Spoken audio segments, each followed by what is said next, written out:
Turn a little bit. Uh,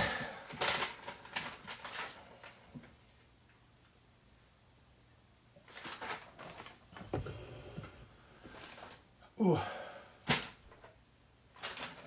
Pretty excited about tonight. I always am excited. Anyways, he's already on. So this is actually we're getting too quick. So this is actually, I got to give you a little bit of a, Ryan's jumping on. So let me just give you a little, you're too quick. Like I was going to give you a little bit of a little love and then. I'm sorry I interrupted that. It sounded like, I mean, you can keep going. Don't be Yeah, shy. I haven't started it. So quickly, Santa, Mr. Claus over my shoulder. Cheers. We'll get to this in a second. But one of the things, Ryan, is like I love people from Canada. I had the luxury of playing hockey across North America, and I love the people that I met along the way. One of the coolest things that the people that I got to meet were Canadians that were having success somewhere else, and they're so proud of their Canadian root. So not only is that something that we love to push with this, we had Emily Van Camp on, who's now besties with Captain America and everything, but I love not only when it's Canadians going out elsewhere in the world coming back and kicking ass, but Montrealers. And not only Montrealers, a West Islander. A West Islander not only having success in Montreal, but they have a restaurant that was just ranked 24 in Canada, which is Nora Gray. You have another restaurant, Atlanta, which is spectacular. My parents had pizza from there the other night, and the Caesar, I know it's pizza, but the Caesar salad, my mom hasn't stopped talking about.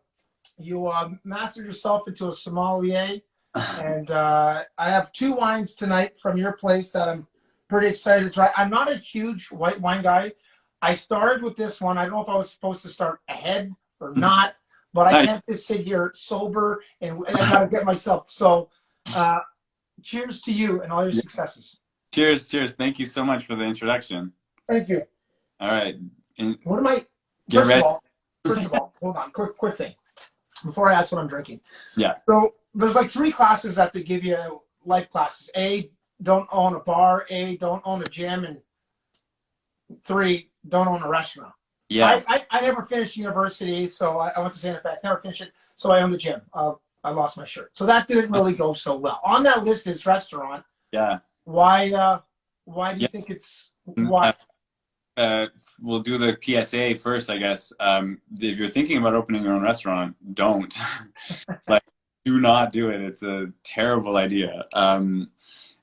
There's my old boss and mentor used to have this joke where he said, if you're thinking about going to culinary school, I would recommend that instead of going to culinary school, you go to refrigeration repair school, and or electric school, like electrician school or plumbing school. And then if you still want to do it, then go into it, because you're just constantly dealing with, breaking down and problems nonstop. It's actually great advice. And one of my business partners right now is going I think he's going to become a general contractor after all the work that he's learned how to do on the restaurants. He's taking on all these insane construction projects because he's literally just been working nonstop in almost construction adjacent, business. I mean, he could roll out his own company any day. He has all the equipment now. You were last at Liverpool House, and you worked there, and now you decided to, well, I know what I'm doing. I'm actually going to open my spot. That's kind of. Thought I knew what I was doing. Yeah. I definitely thought I did. The truth is, working for the Joe Beef Restaurant Group is the best university that you can go to for restaurants. It's an incredible place, and I was with those guys for 5 years working for them. I worked at Joe Beef, and then we opened up Liverpool, and I ran the wine program and managed the bar there, and hosted a lot of NHL players over the years in that room. We're gonna get to that. I can only imagine the list of them, but your partner's the plumber, and I guess the shelf builder, and now you're the sommelier. So, yeah. And then I have another partner, Emma, who's the chef. Yeah, Emma's. She was the chef at Liverpool House. Yeah. Or chef de cuisine at Liverpool House when we worked there. So we met actually there when we opened Liverpool. She came on. She'd been working in kitchens in London, England, and like came back to Montreal. And the owners of Joe Beef were like, "We're opening this new place. Like, we need you to come work for us." And like a week before we opened, she got on board, and honestly, like it was a it's a one of the most challenging and rewarding relationships I have in my life. We've been working together now as like together for since 2007. So it's like a marriage, really. It has ups and downs, a lot of downs. We have a lot. We've like a lot of water under that bridge. We've opened two restaurants after Liverpool House together, and there's going to be a third at some point. Is it sooner? Well, I guess now's a tougher time, but well, uh, Yeah. yeah. So sommelier. So how do you listen? I should be a sommelier the amount that I drink, but I really don't know Um, what I'm doing. Happened? Well, honestly, like it kind of just I was getting into I was working in restaurants when I was in Cégep and in university, which I also didn't finish, so don't feel Okay. bad. So hence you own a restaurant. It's like me owning a gym. Oh, exactly. It's in that fourth Yeah, year that they yeah. tell you Oh, don't do this. totally. So yeah, I was in my last year of university, I think, and I was like, I remember I was sitting in class and I was like, what, like, the hell am I doing? I was daydreaming about like the wine list at the restaurant I was working at, and I was thinking about, like being there and working, and I'd really fallen in love with the industry. There's something very, especially when you're young. I mean, like it's incredibly intoxicating, literally, figuratively, whatever. Like, it's a very, very, very, yeah, it sweeps you up. You know what I mean? Like, and so I ended up just like deciding that if I was going to leave university, to or take time off university to like, I should like, try and become like an expert or whatever.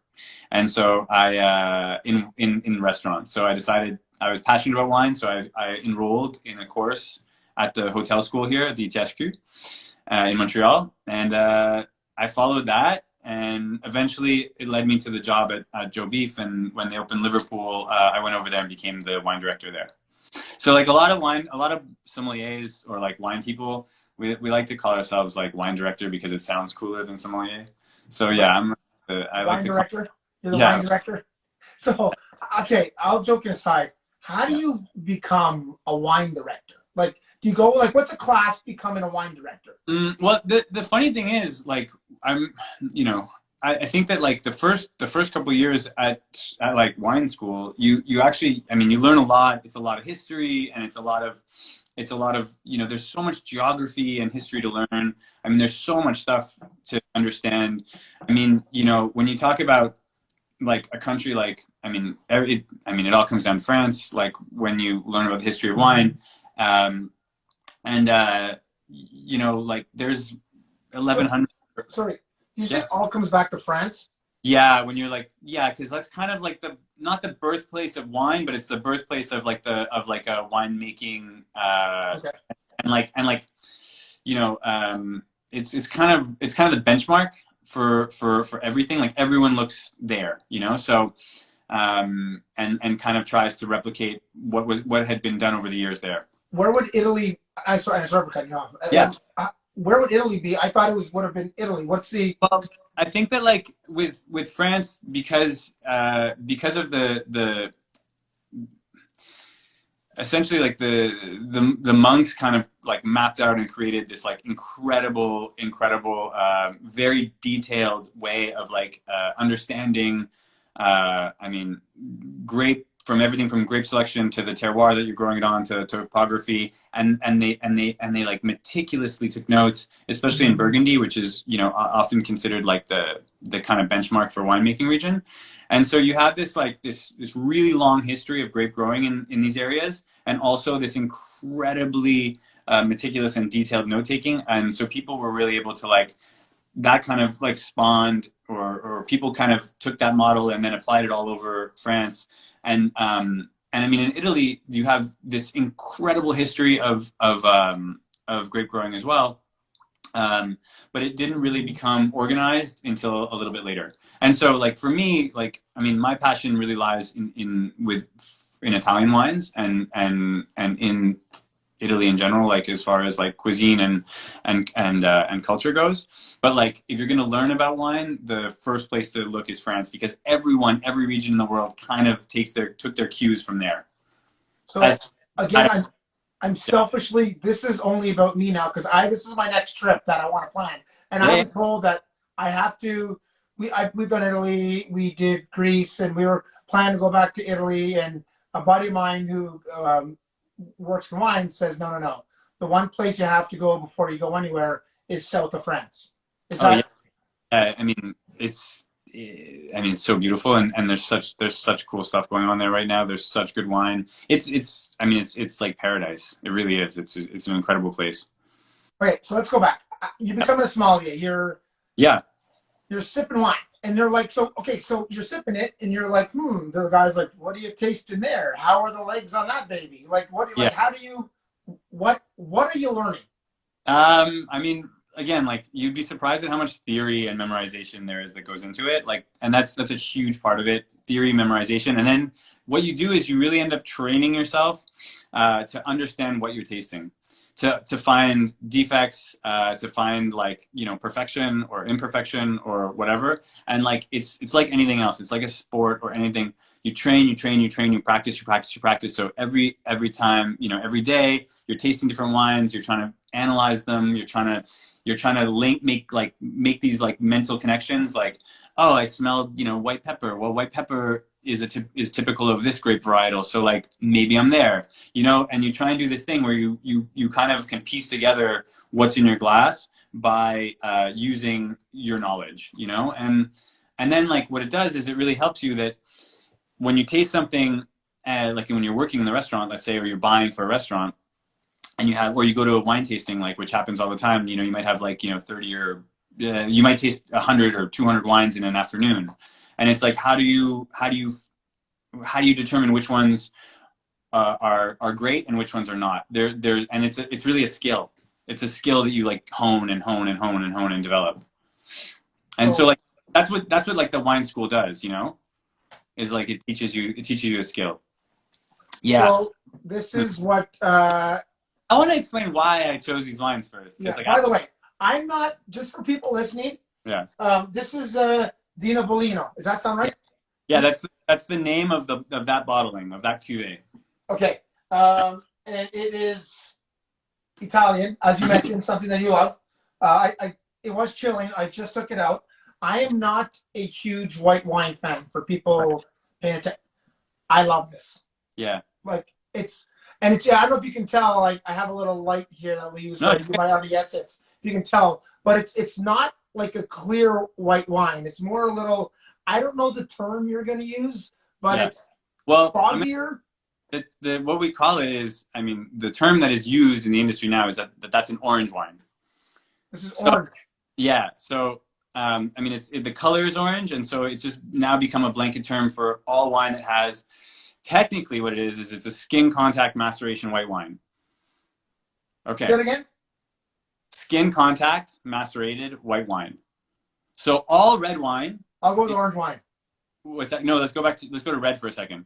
So red wine is red because all the color comes from the skins of the grapes. Yes. So the grapes are red or purple or whatever. Well, they're more purple than red, but you take that, you macerate the skins with the juice, and you get a red liquid, right?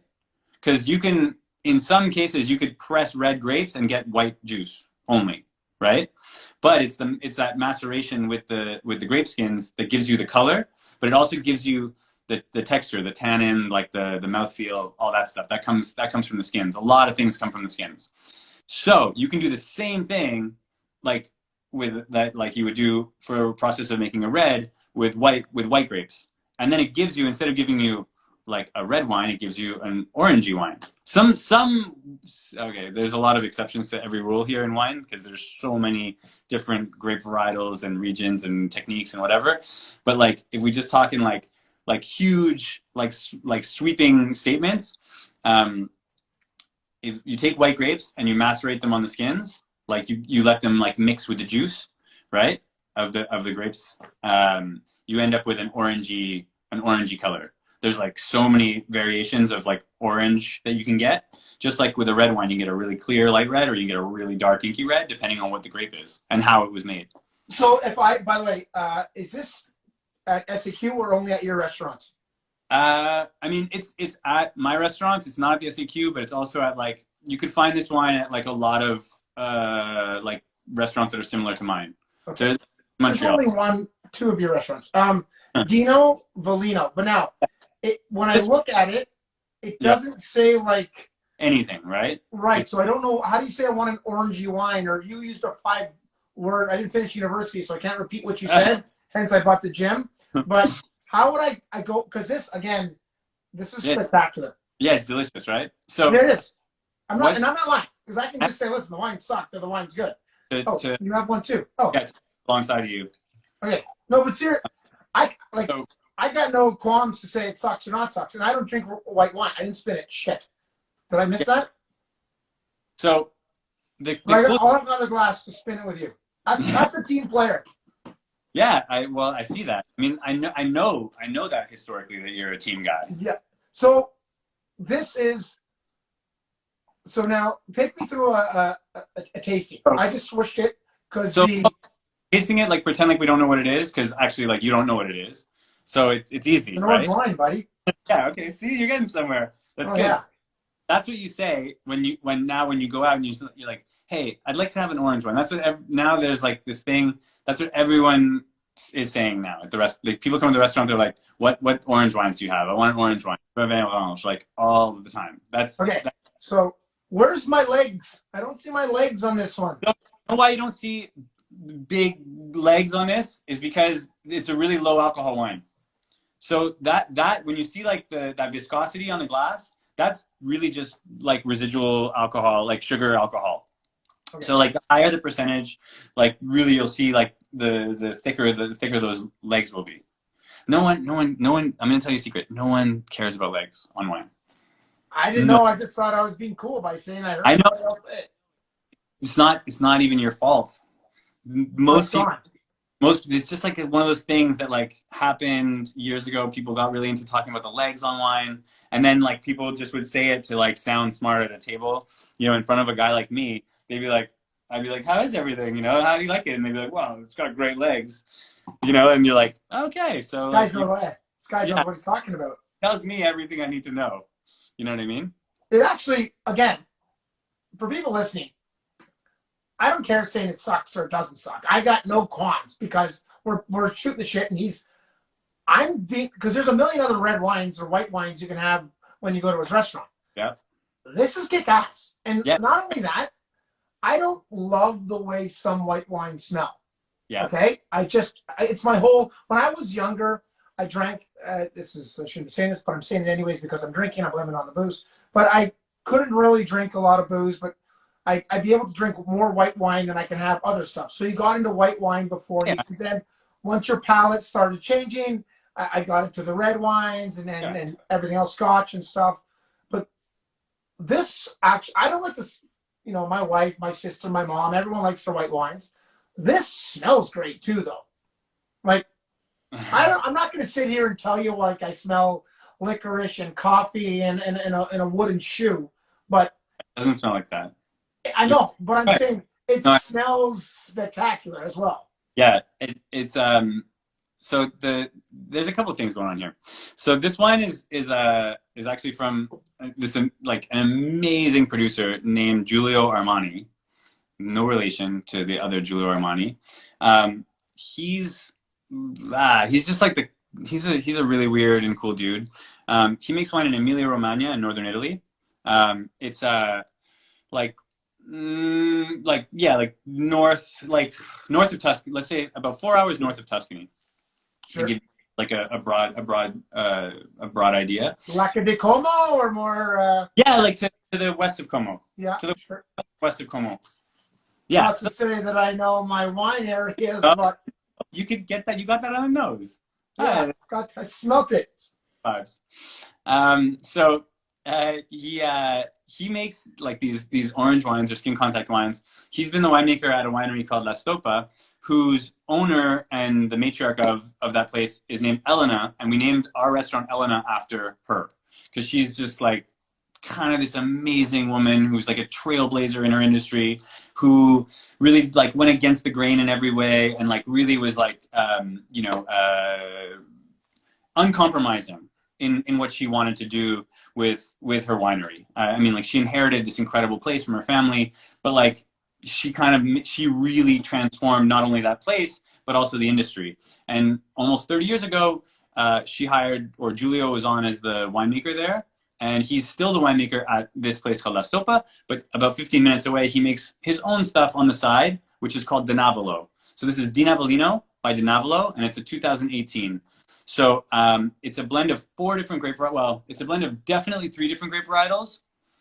And the one that you're getting those like crazy good aromatics from, like that like really like intense kind of perfume thing that's like sweet and like interesting and very like citrusy, is called Malvasia di Candia, which is an indigenous varietal to that region. And it's kind of a telltale, like it has this note that's like, I smell it and I'm like, boom, like that's that grape, and it's that grape from probably that area of Italy, and it does really really well with the skin contact. It just has this like amazing kind of explosive bouquet and like an aromatic profile, and then it has this great texture on the palate. The reason why a lot of people like orange wines that don't typically like whites is because it's really like drinking a red. It's way more like a red than it is like a white. Oh yeah. So a couple things. By the way, did you have to like go to a vocabulary school as well to do this wine class? Because it's like you learn, like, I mean, the amount of my head's spinning with some of the words you're using. I'm just saying it smells like this, and you're like, oh no, you gotta. So okay, listen, I don't care how I hold my wine glass because I got like these little meat hooks, and you can see how I hold it. Hold it like that. So I'm okay to hold it like this. That's how you're supposed to hold it. Okay, I actually have my pinky on the inside of that. I could. Yeah, that's okay. No. I mean, I don't know about that. I don't know what the rules are there. I got fat fingers, like they're short, fat fingers, but they're. I don't. You're not gonna get kicked out of any place for holding. So I'm cool. I'm kind of cool right now. Yeah, you know what you'd never want to do? You never want to be, honestly, and like you don't want to be the guy that holds it like this. Wait. So, question. I have heard. That's bad. And the reason is because it changes the temperature of the wine. Yeah, but like the thing that's actually kind of gross is that yes, there's the temperature thing. Obviously, is the real reason. But like if you're like at dinner and then like after a while your hands get greasy and then it's just disgusting. Like so every mom and pop's place though, Ryan. Every mom in Italy. Hey, that's an exception. That's an exception. The tumblers are cool. They're cool. You can hold Okay. you. That's okay, cool. I gotcha. I love the tumblers. Yeah, me too. I love. Okay. Like, okay. So you think they're perfect. The thing is like almost like every wine has kind of like there's like a moment that probably for every wine, like at a meal or like in a like with a certain pairing or like in a certain context. And the tumbler has like a very very broad but also like kind of amazing like spectrum of acceptable uses and places. But the thing is, if you're gonna like do a professional tasting, this is about as professional as I get, just so we're clear. If we're gonna me too, by the way. Cheers. We like to smell out of like wine glasses because you can actually smell. Tumblers you can't really smell. You can taste. It's really hard to smell what's in there because there's not a lot of room for the aromatics. Smell. Sound good? Yeah, smell. For the smell. For the smell. The smell is kind of meh. So my orange wine now, like now that you're not wine coordinator. What'd you call it before? Wine coordinator. What was it? Wine director. Wine director. Yeah. Sorry. Now that you're a wine director, a couple things. Actually, before I go to the wine director thing, people can go to the restaurant. Actually, I know this is in Ontario. I haven't done it much in Quebec. I can't really remember. Can you buy the bottle of wine, take a sip, cork it, and take it out? Yes. You do that. And you can also do something. This is like a fun, weird story. You can actually you can actually buy bottles to go from restaurants legally, uncorked, with the purchase of a meal. And it was like a loophole in the law, and in Quebec, and they call it La Loi Saint Hubert, because Saint Hubert just started selling wine to go, like with meals. They were like, "Wow, well, we're selling a meal. We're selling a meal. Like legally, we should be able to sell wine with the meal." So they started doing it, and everyone was like, "Yeah, that makes sense." And so, if you go to a restaurant, you order a meal, you can legally leave with wine. Now, there's a lot of push recently, especially with the pandemic, to let the government like open up that, like get rid of that old law, because everywhere, literally everywhere else in the world, you can walk into a restaurant, have a order, if they sell booze, have a drink without having to eat a meal, or buy wine to go. And in Quebec, it's this old law that's been around forever that basically prohibits that. So now it looks like that's going to change, which is pretty cool. Have you been are you now a wine snob? Yeah, for sure. I'm a horrible like snob. So I'm Thing is, it's like if you watch like people like hockey player, like a junior hockey player skating, you're like, man, that guy sucks. He can't skate. I'm the wrong guy to ask about Yeah, like I'm just trying. I mean, like I know you can skate, so like, just not well. I just yeah, can't skate well. I'm not here to judge, man. Okay, so you're okay, but now I was gonna say the snobby thing. Are you judging me if I'm having meat and I'm having white wine with it? Are you one of those that? No. I don't think that because I have this thing where I prefer that people were like enjoying the thing that they want, or like something that's close to the thing that they want, rather than like force something that they don't want. Like you know, people, I find it really obnoxious when and it's not so much a thing anymore, but like in the past, you go to a restaurant and they'd be like, oh well, I really recommend you have this with that, and like sometimes people just want to drink. I learned this a while ago. It's like people want to drink a big red. They're always going to want to drink a big red. It's like you can have them try stuff. Maybe you change their minds for a night, or maybe you change their minds on something forever. But like if they're really in the mood for something, that's what they want. Just give it to them, make them happy, and then like move on. Who cares if the pairing doesn't work? You have a spot on St. Henry and in St. Henry and Griffintown. Yeah, exactly. What the hell happened in the last few years? That place is booming. Like, why have you guys how did that become? Whoa, man. It's a good. I think it was like part of me wonders how it didn't happen sooner. I know it sounds weird, but like I've been living in St. Henry. I actually live in NDG now. I have a daughter, and we were like looking for a little bit more space, and you know the drill. So like, but I lived in St. Henry for I have 4 kids. I know yeah, the drill. I'm looking for a farm to let yeah, them just go run. Go yeah, run, kids. Dad's yeah. having orange wine. You need acreage now. Yeah.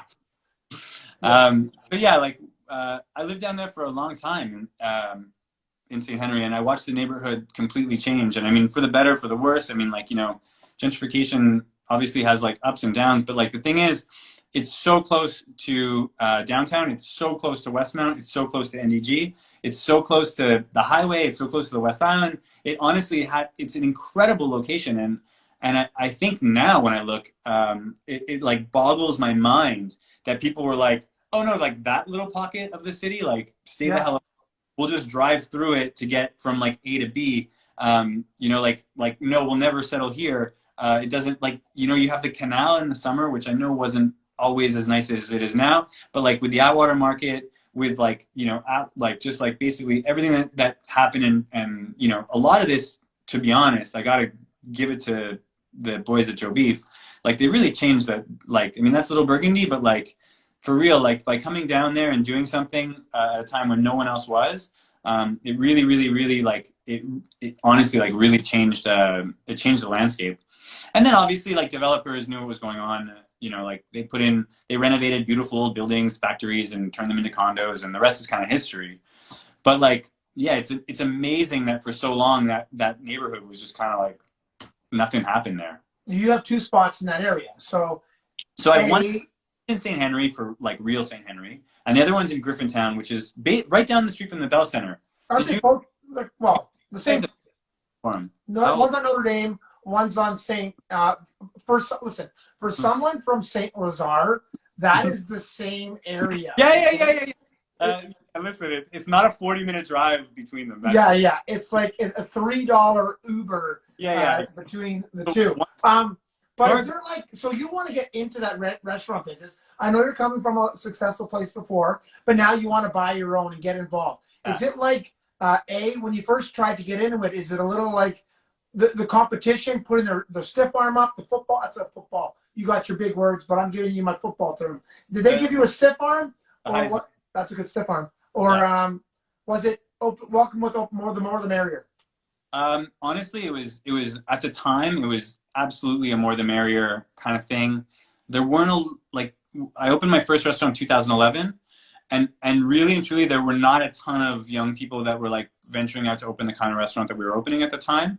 And we also did, I mean, like with regards to like, you know, the guys that we left at Joe Beef, like, you know, we left there on very good terms. We didn't burn any bridges, and we tried to do something that was different, really different from what they were doing. So we really wanted to do an Italian food, an Italian restaurant. But like an Italian restaurant that didn't exist at that point in Montreal, which was to say like not like old men in white shirts and ties and white tablecloths and, you know, Chianti, like fiascos, like, you know, the straw, like Godfather music in the background. You know, like it was like that was I mean, like if I made a mistake here, I'm sorry, but like that was almost all the Italian experience in Montreal at the time. And there were a lot of like that, very good ones. We just wanted to open a place where like we could play like, you know, like David Bowie or like, you know, Notorious B.I.G. or whatever, you know what I mean? Like, and like we just wanted to like do a thing. Like we could see it happening in New York, where there were these like very small and kind of niche Italian spots. They were specific to like regional cuisine, and they were specific to like, you know, these like very kind of a more sustainable way of running a restaurant, of choosing ingredients. And we had learned a lot of that stuff from working at Joe Beef. And so what we wanted to do is like seasonal, local Italian food in like a fun spot. And that's what we built, and that's what we created, you know? Hey, I don't want to do this to you, but I have two bottles. I opened the other one, the actual cork, but he told me to chill it. Yeah. So Okay. So here's the question I'm gonna ask you. Yeah. Well, and I can hear you because it's about a 3-second walk. Yeah. I actually, before I go on, I play rugby for St. Anne's, and a bunch of my buddies live in that area. Have you had any badasses come? Do they cause trouble? Because let me know if they cause trouble. Like I went to John Abbott. I was too small to play rugby at John Abbott. I played rugby in high school at St. Thomas. Yeah. You couldn't get into PCHS. Was that the problem? No, it's just a zoning thing, I think. They'd also, PC didn't have a rugby team either, by the way. But they're all living down there in Griffintown and St. Henry. All those rugby guys from St. Anne's. So if they're causing problems, don't tell me. Tell Stone. He'll be watching anyways. Okay, I'm gonna go get the red. Here's in a different glass because I know it works, and I'm gonna hold it this way. My question is, we're gonna get to the Canadians in a second. Yeah. Okay. But go St. Thomas. Go St. Thomas. Yeah. No one's saying go PC. We didn't have windows or clocks. Okay. No windows, no clocks. I remember that. So how about if you could have dinner? I always get like a golf question. If you could, there's PCHS in the house. There we go. Fathead photo. If you could have dinner or make a dinner for 4 people, who would you want to be at that table? Whoa. There you go. Oh, that's. They all have to be hockey players? No, not hockey. Anyone in the world. Like, I'll give you a hint. Hold on, I'm getting my glass. I'm a big Brad Pitt fan. I would have Brad Pitt there in a heartbeat. You know who else I'd have there would be Lisa Lapinelli. Do you know who Lisa Lapinelli? Yeah, she's hilarious. I love Justin Timberlake. I don't know what I met him younger. He's like a triple threat or a quadruple threat or whatever, you know? Yeah. Obama. I'd have Obama. I was going to say. Well, I'm filling this up. Did you not? Give me your list. All right. So we go Obama, because I really and truly mean it. I think that he's just like blows my mind every time I hear him speak. So I go Obama. I go Jerry Seinfeld. Oh, Jerry Seinfeld. Yeah, Jerry Seinfeld for sure.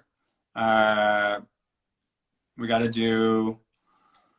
Oof, man, let Tough me. one. They got to be Uh, alive. they have to be alive. Yeah. Okay. So Jesus can't be there, or Let me think. Let me think. I know it's hard. I actually, because I cheated, because I know I was asking the question, so You I got. had to hit. What's that? I saw the notes. I saw a notepad you had. It looks like you had notes written down there. Yeah, I do have notes written down. Actually, I do.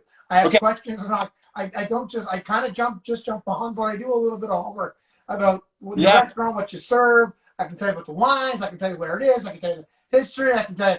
I mean, if I ask this question, I want to make sure that I have an answer quicker than you do, so I look smarter. And then you come back with all these big smart words about smell. So we have to have the same. We have to have the same kind of like. So I was actually who else were some names that I was thinking of? Like I was just going by like like funny and then entertaining and Yeah. like I don't know, like actors are kind of hard because I love Brad Pitt. I just think Brad Pitt almost plays Brad Pitt in every movie, and I think I want to hang out with Brad Pitt because he's just He doesn't. Why does he need to change? He's perfect. yeah. I just like that. I was saying, well, what about Leonardo DiCaprio, George Clooney, and then I'm like, what Baggage, about man. singers? Baggage. Then I went like, how about this? Anyone, any celebrity ever come into your? Well, they all come into your restaurant, but anyone come in and you're like, wow, Yeah, the first time I met, actually, he's dead now, but the first time I met Anthony Bourdain was like, it blew my mind. I was so nervous. I'd never been nervous like that in my life to meet anybody, except like when I was a kid, like meeting like, like Patrick Waugh or something. Like when I was a little kid, would like I'd like wait outside the dressing room and the old forum, yeah, frog. But like, yeah, man, Anthony Bourdain, he's a food writer. He had yeah, a travel show called No Reservations. When he came to Liverpool House the first time, it was like I think that like a huge part of why I ended up, I know that we like kind of why I got into the restaurants, but like he wrote a book called No Reservations. Wait, no, he wrote a book called Kitchen Confidential. That like when I read it, I was working in restaurants and it was all about like the seedy underbelly of the restaurant business and like all like the kind of the nefarious stuff that happened and all these like crazy war stories. We like I don't know, people like of that generation, if you were working in restaurants, you read that, it was like you're like, this is what I want to do, this is what I want to be. I want to be a pirate that works in restaurants and like, you know what I mean. And so he was, when he came in, it was like that was the craziest thing. And then yeah, there's been like a lot of people over the years. Some have like really, some have become like friends and like I count as like some of my some good friends, and then others you're like, like, and then eventually you just become like kind of like what's the big deal, often it's I, yeah, often, I'm. often it's just a really big like production for nothing. It's You- the one thing about is with the actors who I love to meet actors that are great human beings. yeah, of course. I've met a ton of actors and actresses, Mm. and the one thing is we love who they play on the screen. Yeah. Like that's we love who they play, but we don't really know the person. Yeah. And like that's kind of where you get a little like last week we had Emily Van Camp on, who oh my god might be the one of my favorite human beings of all time right now, and she's just a simple Canadian kicking ass in LA, and it's just, but you don't know because you see her. She doesn't do a ton of media stuff. She does her TV shows. She does her movies. But oh my, what a lovely, awesome human being. And then there's other people that I've met that I won't drop them, but they're just assholes, or they think their shit doesn't stink, and it just kind of ruins it for everything else they do. And then you don't want to. Anyways, It's the problem is the feedback loop of like people around them telling them they're so great, because like over the years we've seen like people that like celebrities come through when they're like earlier on in their careers and they're filming like the first of like maybe a major like motion picture that has like many like sequels, and they come in for the first ones and they're just super cool and you hang out and you party with them and like it's the best. And then a couple years later you have like 6 different personal assistants calling to explain how important this person is and how the bodyguards are going to need to take them in through the kitchen. And you're like, but wait, they were here like last year and it was just cool. I mean, like it's not even, I honestly believe like it's not even their fault that they end up going like into becoming a totally different person. It's because there's so many people that are trying to handle them, you know, because it means that they have a job, right? It's like they all need to like be important enough to like to keep that job with this person, you know? It's just Back to a crazy life. your 4. Okay, then finish your 4 around the table. So I think that like I'd have to have at this dinner.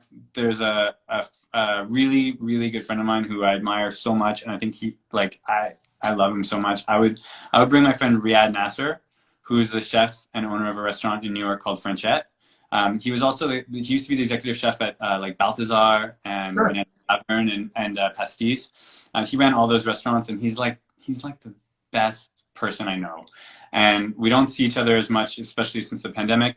And like I couldn't imagine having like a really great dinner party without having that guy. Because I think he's like one of the greatest chefs. Like actually, he's from the West Island. Is he? Yeah, he's from the West Island. He went to John Rennie. There's someone who like. Oh, he could. If he went to John Rennie, he couldn't get into St. Thomas or PC. That's for sure. So he moved to. I mean, I'm sure he probably has nothing better to do than to be watching this right now. So, what's up, Riyad? But like, it'll live on it'll live on IGTV tomorrow. So we'll send it to him.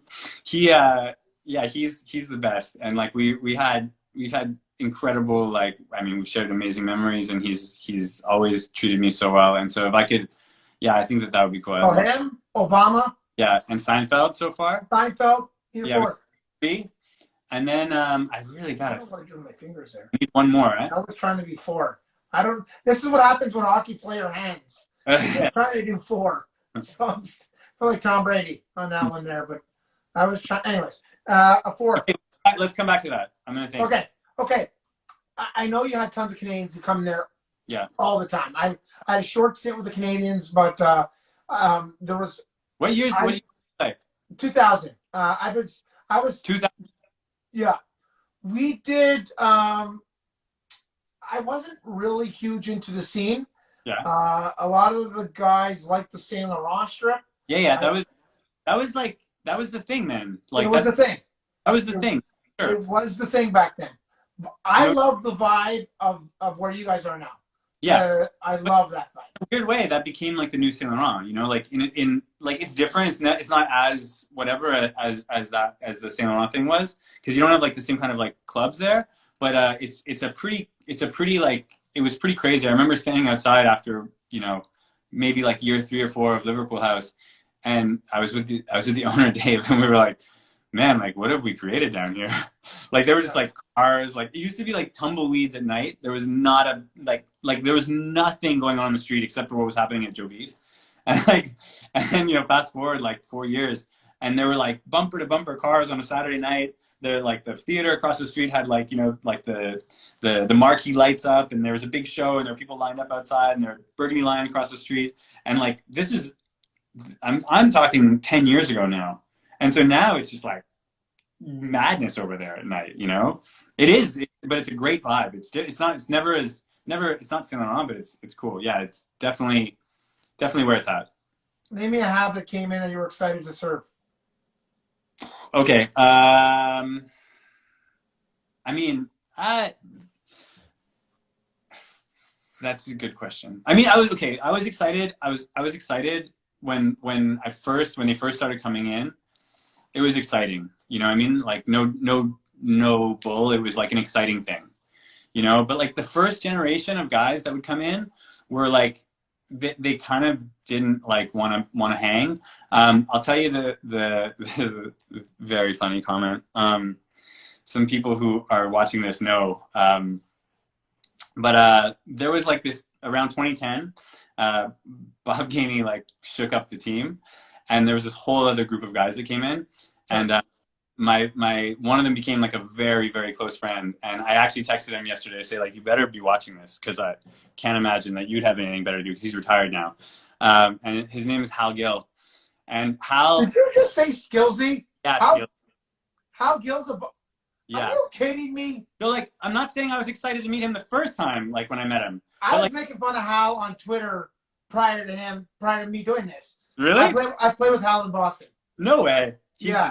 I mean, he like, look, I mean, he ended up coming in. He was like injured, like always at the beginning of the season. Because he's And soft. yeah, Skillsy are soft. like an ankle thing or something. And so he came in one Got night so much shots. He's crazy. and we hung out, and it was like he just started with the team, and like then, like before that, there was only like Kirk Muller would come and he would be like, "Don't tell any of the players I come here because this place is great. Like I don't want anyone to hang out here." Yeah. He didn't tell anyone. Before that, I think it was like Saku Koivu would come, and he was so nice. To be honest, like I guess I was excited about him, but I don't know. I was excited when I was excited one night, like Claude Lemieux came, Sure. and it's really weird because like I remember watching him when I was a kid, and I thought that was awesome. And what Scott Gomez brought Ken Danico once, and he was nuts. Like he was crazy. He was Kenny like, Danico, Scotty Gomez, of course, yeah, played with him in New Jersey. So, yeah. so So Scotty was the first guy of that group to kind of start coming and hanging out, and then and we became, I don't know, I like the secret of like his time in Montreal is that I was not good for his career here. I don't think our friendship, our friend, he our got a friend, bad like I'm a he I was was a big I thought it was great when he came here. yeah. You don't My relationship with him and like what like we hung out a lot, man, at the bar at Liverpool and stuff, so he but listen he he didn't had a tough year too. He was injured a lot that year, and so yeah he got a bad rap. I think yeah, I still they lost Ryan McDonough in the trade, but yeah. Scotty Gomez doesn't come. They don't get Camilleri. They don't get Gianta. And then those guys, that's the crew that I was talking about. Those guys ended up becoming like this amazing kind of like nucleus to that team, like with Yeah. Hal and then Gio and Cammy and all those guys, and like those guys literally, and like Scott, and then obviously like PK was around then as a kid, and like and my one of my really good friends who became a good friend, Lars Eller, was part of that group, and then the fucking crazy Czech guys, Hammerlich and Spacho, who were there all the time. And Czechs like are nuts. The Czechs are nuts. always trying to break the table, and like it was just like it was a scene all the time. And so like but I gotta credit all that, like was really like Hal kind of like was the patriarch of that group. Yeah. And he had made Liverpool House at the time like the spot for everyone to hang out. So like post game, post flight, like we'd have like everyone would text us, like they'd all text from the locker room and be like, okay, like we're coming down, and then like it was always packed there, but then like they'd all show up, but then everyone knew that they were coming, so everyone else would come, and it was just like this crazy thing. And that was the year that was like the last year they I think went to the conference finals. I'm telling you, that's the only way you do well when the team hangs out together. Give me a guy who was an asshole. As a player, came into the restaurant was an ass. Who's a bad tipper? Who's an asshole?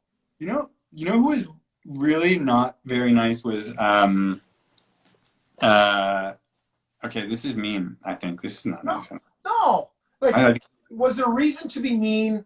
You know who was awesome? I didn't mention who was awesome, and I should mention him because I haven't seen him in a while, and I hope he's watching too. And I hope he's doing well. Him and his wife are the best. Is Travis Moen? He's that crew, and fuck, he's the best. I'm gonna give you a reason why PK. Yeah, you can't swear. Fuck. So So the reason why PK Subban was great in Montreal until the tail end. Yeah. They had Travis Moen and Hal Gill around. These young guys need veterans that understand everything, and Travis Moen and Hal Gill are guys that get it. And that's what made PK great. They lost those guys, and then, like you said before, you have other people telling you how great you are, and it creates something maybe that you're not. We were talking about actors. It's the same thing in everybody else. I think that's kind of what happened to PK a little bit now, and that's where he is. So who was an ass? Give me a name. Oh man, honestly, like I'm really trying to think. Okay, ass. I won't say ass. Who wasn't one of your best experiences? We got 10 minutes left, and I want to cheer up this red wine too. So who was a not great experience? You know who?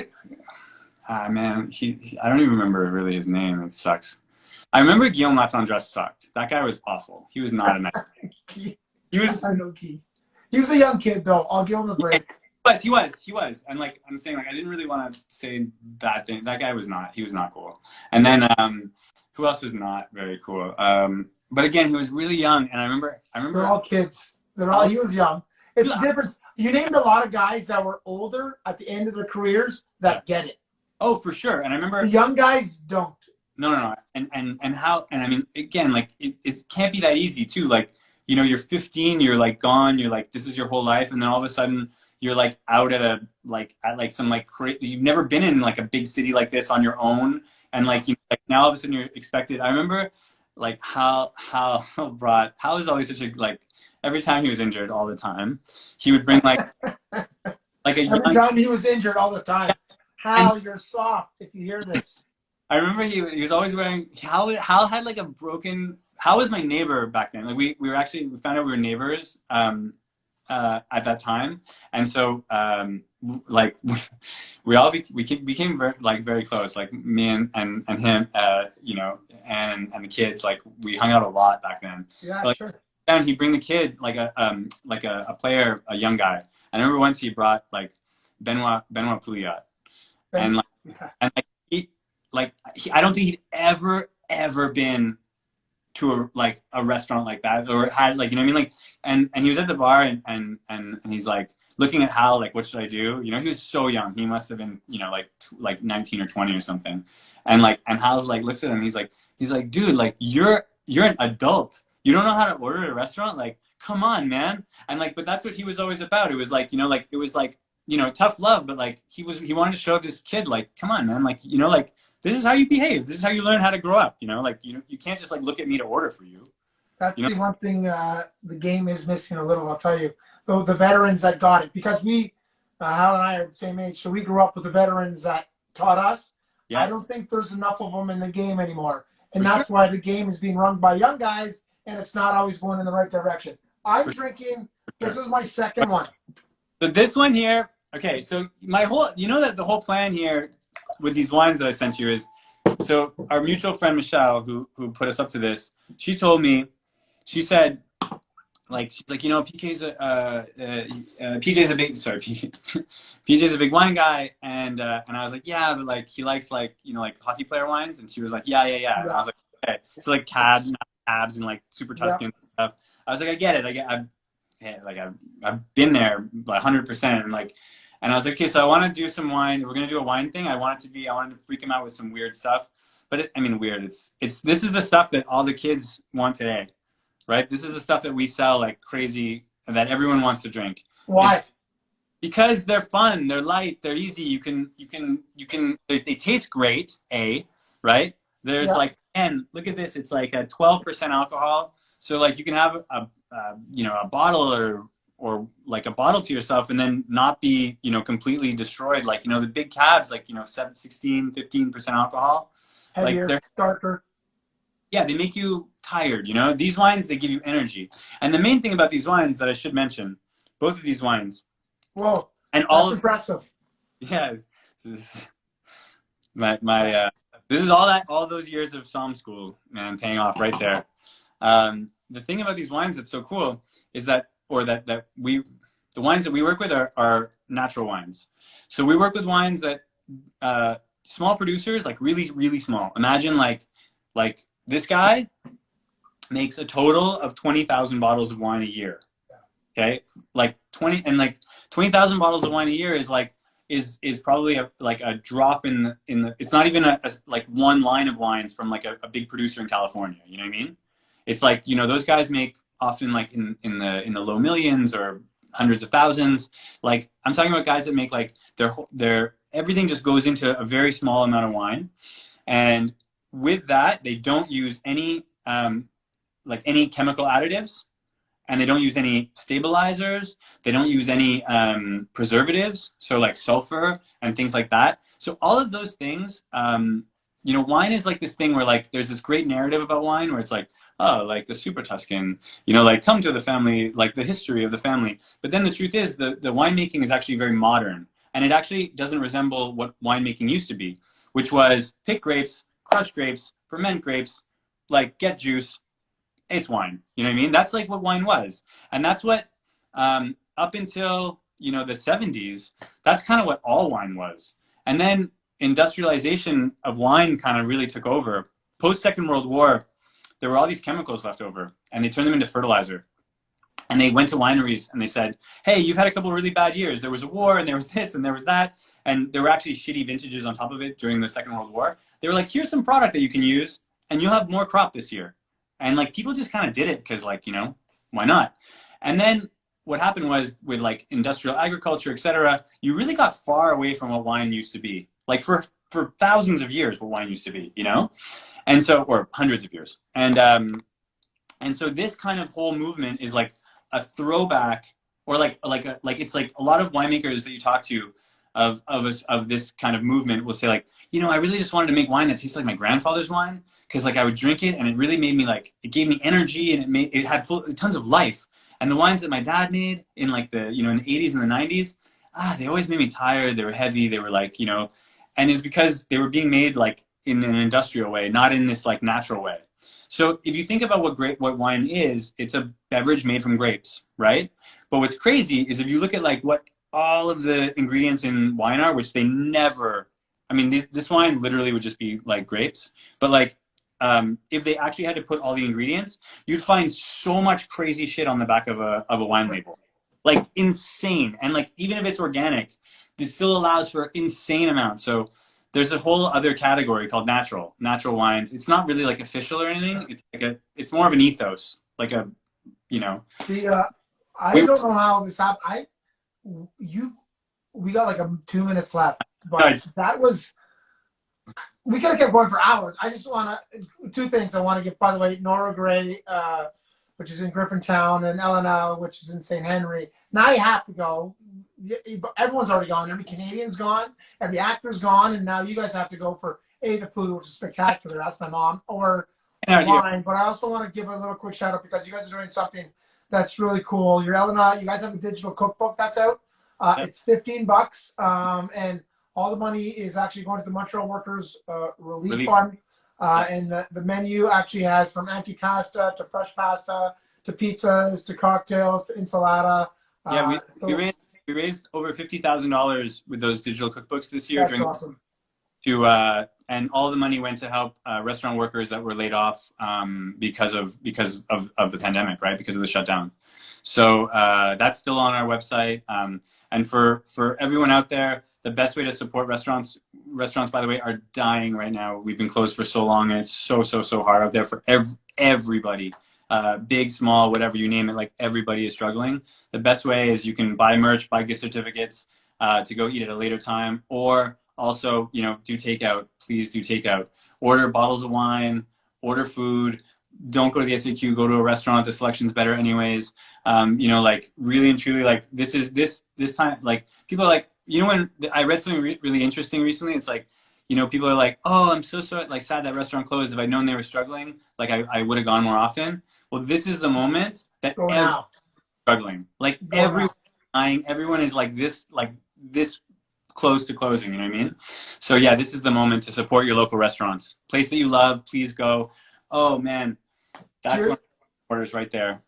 Okay. Cheers, my man. That is awesome. It'll be on the Insta Live tomorrow. It'll be up. Not the Insta Live, on the IGTV. It'll live there. We'll make sure to make fun of Hal Gill. Get to Nora Gray. Get on this. You're the best, my man. That was awesome. That was like crazy awesome. Honestly, that was so awesome. Thank you for having me. Cheers. Support local. Support the guys. Thanks, buddy. Bye.